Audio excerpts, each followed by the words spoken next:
Penyanyi Marion Jola mengakui sudah memiliki pacar yang diketahui bernama Denis Talakua.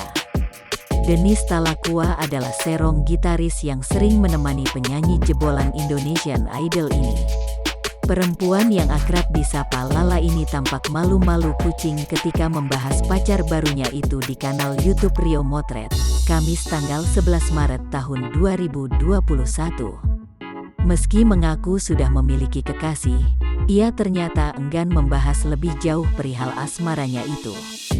Lala lebih membatasi diri dalam menceritakan seputar kehidupannya. Ia memilih untuk menyimpan sendiri atau membiarkan netizen mencari tahu sendiri seputar hal tersebut. Netizen cari-cari tahu sendirilah. Aku memang bintang tamu yang gak mau dikorek-korek, ujar Lala. Mungkin bisalah sedikit karakternya. Kan kita gak harus ceritain sesuatu yang mendalam, ungkap Rio. Aku pokoknya udah punya pacar dan orangnya baik, dewasa, ungkap Marion Jola tentang sifat sang kekasih.